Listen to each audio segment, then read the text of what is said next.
कि न्याय और कर्म फलदाता शनिदेव 17 जनवरी 2023 को अपना राशि परिवर्तन करने वाले हैं।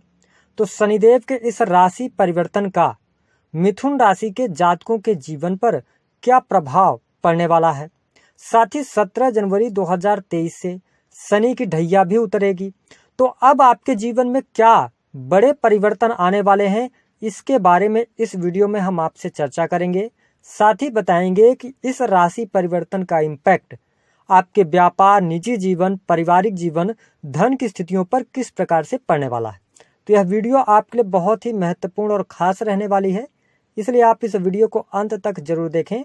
और यदि आप चैनल पर पहली बार आएँ तो चैनल को सब्सक्राइब कीजिएगा, नोटिफिकेशन बेल को ऑन कीजिएगा और वीडियो पसंद आए तो लाइक और शेयर जरूर कीजिएगा।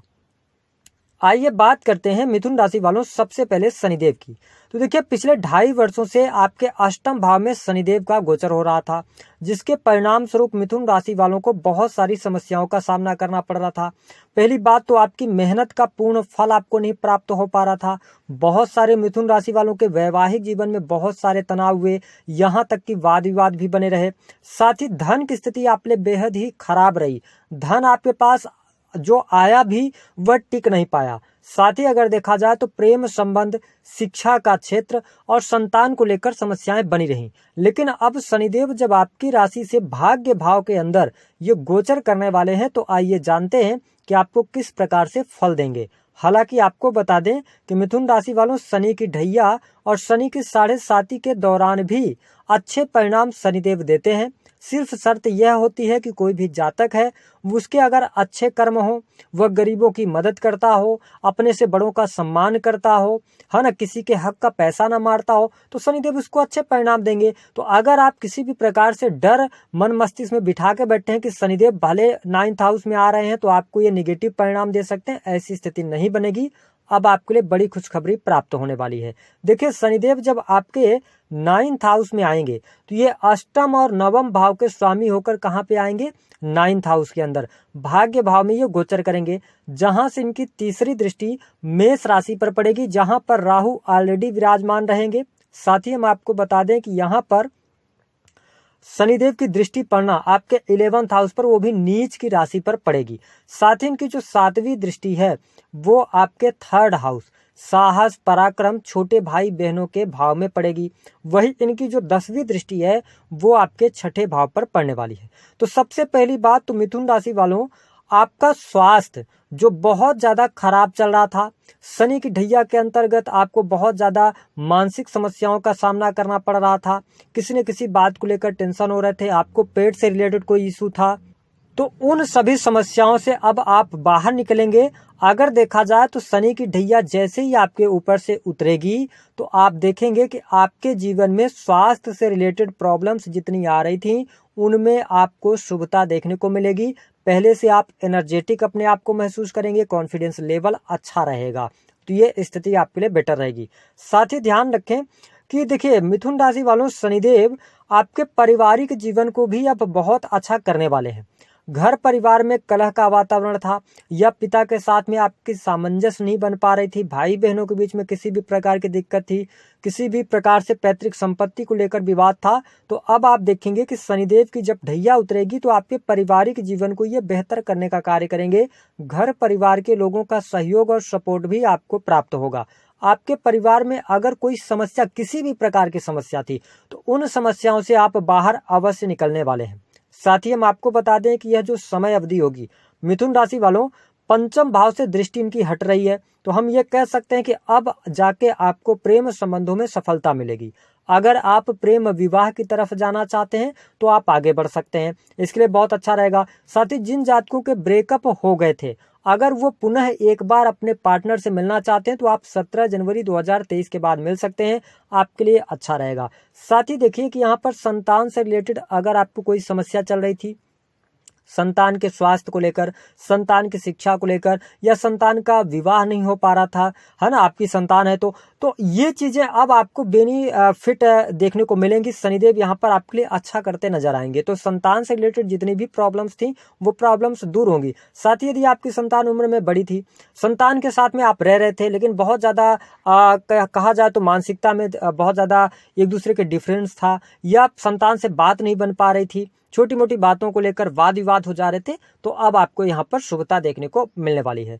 साथ ही हम आपको बता दें कि शनिदेव की जो 10वीं दृष्टि है वो आपके छठे भाव पर पड़ने वाली है। तो ये देखिए कि शनिदेव मिथुन राशि वालों, जो पिछले 2.5 वर्षों में आपने कर्ज लिया हुआ था, है ना, कर्ज लेकर कोई काम कर रहे थे, कोई लोन वगैरह आपने लिया था, तो उसमें भी अब आपको शुभता यहाँ पर देखने को अवश्य मिलने वाली है। धीरे धीरे करके अब कर्ज उतरने लगेंगे, आपको मानसिक तनाव जो बना हुआ था उसमें कमी देखने को मिलेगी। हालांकि इस समय अवधि के दौरान थोड़ा सा आपको वाद विवाद करने से बचना चाहिए, क्योंकि अगर आप वाद विवाद किसी भी जातक या किसी भी व्यक्ति के साथ करते हैं तो वो आपके लिए शुभ फलदायी नहीं रहने वाला है। साथ ही हम आपको बता दें कि मिथुन राशि वालों, वैवाहिक जीवन में आपके लिए अब शुभता देखने को मिलेगी, क्योंकि शनि की ढैया के दौरान बहुत सारे मिथुन राशि वालों के वैवाहिक जीवन में प्रॉब्लम्स क्रिएट हुई, पति पत्नी एक दूसरे से दूर जाकर रहने लगे। तो अब यह जो समय होगा यह आपके लिए बहुत अच्छा रहेगा। अपने रिलेशन को आपको बेहतर करने का प्रयास करेंगे तो उसमें आपको शुभता मिल जाएगी। साथ ही यदि आपके जीवन साथी के स्वास्थ्य में बहुत ज्यादा पैसा खर्च हो रहा था, या उनके स्वास्थ्य को लेकर लगातार चिंताएं बनी हुई थी, तो उससे भी अब आपको शुभता देखने को मिलेगी। स्वास्थ्य जीवन साथी का बेहतर हो जाएगा, आप दोनों के बीच में अंडरस्टैंडिंग बढ़ जाएगी। तो ये स्थिति बहुत अच्छी है। हाँ, ये हम गोचर के आधार पर चीजें आपको बता रहे हैं। यदि आपके जन्म पत्रिका में सप्तम भाव की स्थिति खराब होगी, जुपिटर खराब होगा या वीनस खराब होगा, तो फिर यहाँ पर थोड़ा सा विपरीत इसके परिणाम आ सकते हैं। साथ ही हम आपको बता दें कि यहाँ पर आपके लिए कॉम्पिटिटिव एग्जाम के लिए बहुत अच्छा समय रहेगा, शिक्षा के क्षेत्र के लिए बहुत बढ़िया रहेगा। अगर अब आपको एग्जाम देना चाहते हैं तो उसमें आपको शुभता अवश्य देखने को मिलने वाली है। समय बहुत ही अनुकूल आपके लिए बना हुआ है। साथ ही अब देखिए कि इस समय अवधि के दौरान मिथुन राशि वालों आपके सुख सुविधाओं में भी वृद्धि होगी, क्योंकि शनिदेव अब जब इनकी ढैया उतर रही है तो आपके जीवन को बेहतर करने का प्रयास करेंगे। ऐसे में आप अगर कोई मकान लेना चाहते हैं, है ना, घर खरीदना चाहते हैं, फ्लैट लेना चाहते हैं, तो बहुत बढ़िया योग बनेंगे। आपको आने वाले टाइम पर 29 मार्च 2025 तक आपको बहुत अच्छी शुभता देखने को मिलने वाली है। साथ ही व्यवसायिक जीवन की बात करें तो अच्छा चल रहा है, लेकिन थोड़ा सा ध्यान रखें मिथुन राशि वालों, जब शनिदेव की ढैया उतरती है तो 3 से 4 महीने तक ना आपको अपने बिजनेस में कोई बहुत बड़ा इन्वेस्टमेंट नहीं कर देना है ना। अभी थोड़ा सा आपको समय को निकालना है और चीजों को समझने के बाद आप निवेश करेंगे तो अच्छा रहेगा। बड़े निवेश से आपको बचने की सलाह यहाँ पर ग्रह सितारे दे रहे हैं। साथ ही हम आपको बता दें कि अब मिथुन राशि वालों आपको मेहनत करना पड़ेगा, क्योंकि भाग्य भाव के अंदर शनिदेव आ गए हैं। तो आप जितनी ज्यादा मेहनत अपने जीवन के अंदर करेंगे, उसका परिणाम जो अभी तक आपको नहीं मिल रहा था ना, अब उसके परिणाम आपके सामने निकल कर आएंगे। तो ये स्थिति बहुत बढ़िया रहेगा। यह जो समय रहेगा ना, ये आपके उन्नति के लिए रहेगा। हाँ, ये बात है कि संघर्ष, 3rd हाउस के अंदर इनकी दृष्टि जा रही, तो संघर्ष तो बढ़ रहा है, लेकिन आपको लाभ भी प्राप्त होगा। ग्रोथ बहुत बढ़िया रहेगा, समय आपके लिए बहुत अच्छा आ जाएगा।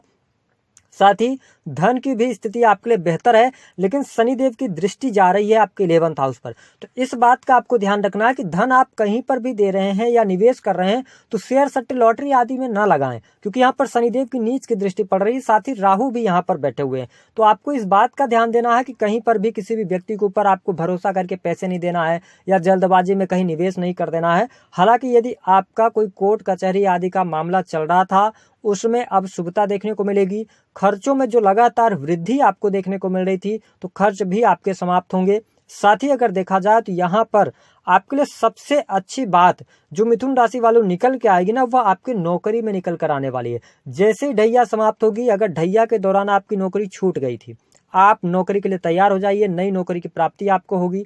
साथ ही अगर आप काफी लंबे समय से प्रमोशन वगैरह रुका हुआ था तो प्रमोशन आपको मिल जाएगा, थोड़ा सा संघर्ष करना पड़ेगा। साथ ही अगर आप प्राइवेट सेक्टर के अंदर नौकरी ढूंढना चाहते हैं तो आप 17 जनवरी 2023 के बाद आगे बढ़ें, आपको प्रयासों में सफलता मिलेगी। सरकारी क्षेत्र में रुके कार्य आपके बन जाएंगे, तो ये स्थितियां आपके लिए बेहतर रहेंगी। कुल मिलाकर हम देखें तो मिथुन राशि वालों, अब आपके लिए अच्छा समय आने वाला है, और अब जो भी आपकी महत्वाकांक्षाएं हैं, मनोकामनाएं हैं, पूर्ण जरूर होंगी। थोड़ा समय आपको लगेगा क्योंकि 11th हाउस में शनि की तीसरी दृष्टि जा रही है, तो इस चीज का आपको ध्यान रखना है। सामाजिक कार्यों से थोड़ा सा अपने पद प्रतिष्ठा का ध्यान रखिएगा। ओवरऑल स्थिति बढ़िया है। अब बात कर लेते हैं आपको उपाय क्या करना है। देखिए 9th हाउस के अंदर शनिदेव आए हैं तो धर्म कर्म के प्रति रुचि बढ़ाइए आप, बहुत अच्छा रहेगा। पिता के साथ में संबंधों को बेहतर करने का प्रयास करें। यात्राएं यदि आप करें तो थोड़ा गाड़ी वाहन धीमे गति में चलाएं, तो ये स्थिति बेहतर है। साथ ही उपाय के तौर पर आपके घर में जो दादा दादी हैं अगर रहते हैं, बुजुर्ग रहते हैं, तो उनकी सेवा करें आप, है ना। उनके बातों को आप मान कर चलेंगे तो आपके लिए अच्छा रहेगा। इसके साथ में आपको अगर स्वास्थ्य से रिलेटेड प्रॉब्लम आ रही थी तो आप ब्लैक रंग की राई ले लें मुट्ठी में, और जैसे ही 17 जनवरी 2023 के बाद जो पहला शनिवार आता है उस राई को अपने मुट्ठी में लेकर और एंटी क्लॉकवाइज 7 बार वार कर और ले जाकर आपको जल प्रवाह कर देना है। ये 2 काम आप कर लें, आपको शुभता मिलेगी। दी गई जानकारी पसंद आई है तो वीडियो को लाइक करें, चैनल